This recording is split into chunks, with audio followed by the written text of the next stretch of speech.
with Mayor Kasim Reed. What's going on, Steak? Nice to see you, buddy. Good to see you. You've done a lot of exciting things. One of the most recognized mayors in the country. Now you get to co-host Atlanta Eats, which is going to be right up there. I've been waiting for this, man. I'm telling you, I've been waiting by my mayor. We're at the Dancing Goat. Yeah. Great coffee shop at No Pond question, City Market. no question. This is where I come when I'm over at Pond City Market. One of the most exciting projects, really, in the country. No question. When you talk about development and restaurants and everything else. Steak, just think about it.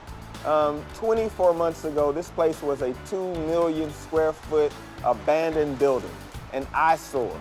I made the decision to sell it to Jamestown Properties. It's going to be wonderful mixed-use space, and it is going to have so much food that you better have a gym membership to come by here. Let's talk about food and dining and restaurants. Why is it important that our restaurant scene is what it is? One, because we have wonderful citizens who want the best. Right.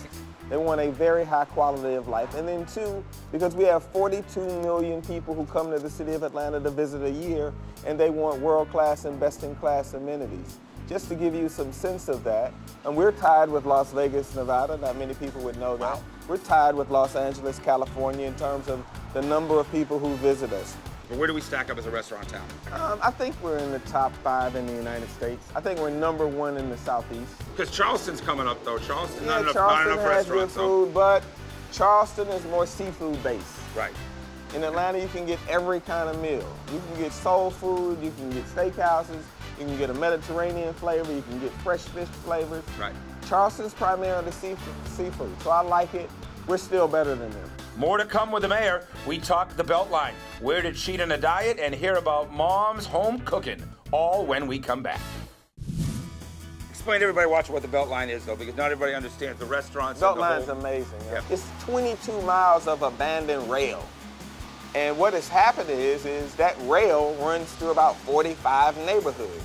So what we've done is to reclaim it and turn it into bike paths and walk paths, and it's going to give you the ability to, while you're developing a healthier lifestyle, to literally walk through 45 neighborhoods.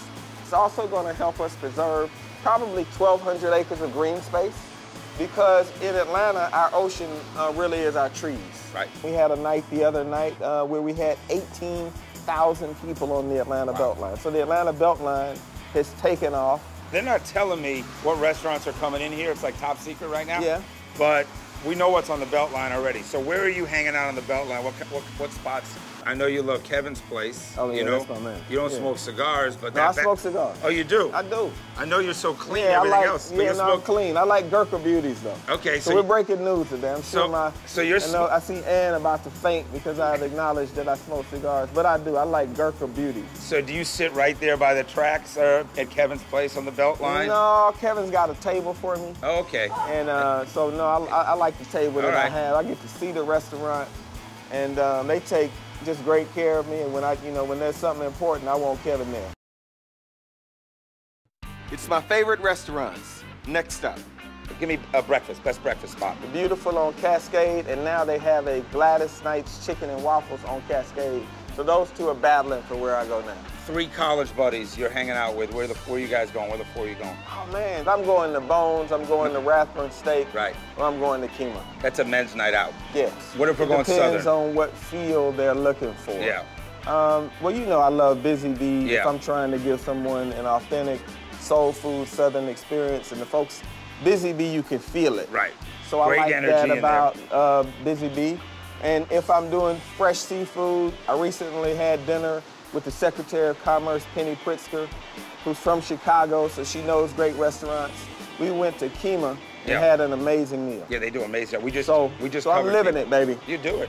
Atlanta Eats is back with a man whose food choices are bipartisan. All right, I want to ask you about being a politician. And yes. We know Bill Clinton had a problem when he was on that first campaign trail because everyone was feeding him and he was eating everything. No question. Right? They feed us like animals. Yeah, so I saw that spread in Delta. Yeah. And you were looking tight. No the question. jaw was tight. That was 6 weeks, baby. Man. You open it up. I'm ready to do it again. Right. I got another. Right, my office can tell when I got a photo shoot. Right. So we got another one, baby. That was sweet, though. By the way, I've never seen a more cover. That was like 30 pages on Atlanta. That was hot. Right. So I was like anybody else. Yeah. I got a trainer named Mr. Willie. Mr. Willie. I was going to him every other day. He was destroying me. Right. I lost 15 pounds. Wow. So how'd you lose the 15? Besides the trainer? I reduced my intake to about 1,500 calories a day. I worked out every day. Right. I had no sugary drinks. I did water only. Right. It was all I could do. If I was lucky, they give me one of the little baby 8-ounce Cokes because I would have the shakes. Right. And so I got up to a Coca-Cola today, and the day after the photo shoot was over, I went right back to eating. So what was that first meal back? Where did you go? First meal back, you just said, give it to me. First meal back, I went to Gio's. Oh, okay. I went to Pizza Antico? I went to Antico. I told him to make me a pizza and put it in the back because I did not want to be disturbed. Right. So, you know, he's got that little room with the chop table. Right. So they put me in that room with that pizza. Got your feed bag on, right? Whew, Clear everybody out? But you look great in that shoot. Yeah, that was a tight. good shoot. That was you tight. wait till you see the next event. Well, take me through growing up. You know, when I grew up in Atlanta, and I mean, my memories are numerous. My dad used to take me out to dinner on Sundays. So he would pick a restaurant, and he would dress me up like a mini him.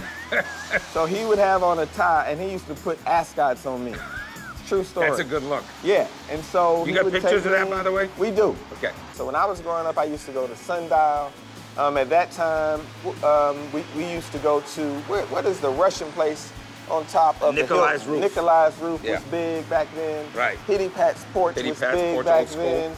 The Polaris at the Hyatt was anything that spun around. Hotel dining. I was into. So they take you to the top, you turn around, you thought it was cool. Yeah. Right. Who's cooking at the house when you're growing up? You had four brothers? My dad and my mom split it. My parents divorced when I was 13. Both of them were very good cooks. My dad loved to cook though. Right. And so they cooked different styles of food. Right. So my dad cooked stuff that was interesting. He taught me how to cook, and my mom cooked everything that you want your mom to cook. Right. Fried chicken, pork chops, biscuits, macaroni and rice cheese. and gravy, mac and cheese, green beans, old corn. school, Southern. My mother did all that. Thanks to Mayor Kasim Reed for joining us to share his passion for the BeltLine, his vision for the city, and his mad love for Atlanta Eats. What do you think about having a TV show just about restaurants and dining? I love it. I love what you're doing. I mean, I think it brings a new energy. I think it shines a light on something that's essential to the city, and people are into food. Right. I'm into food, and that's why your show's taking off the way they have.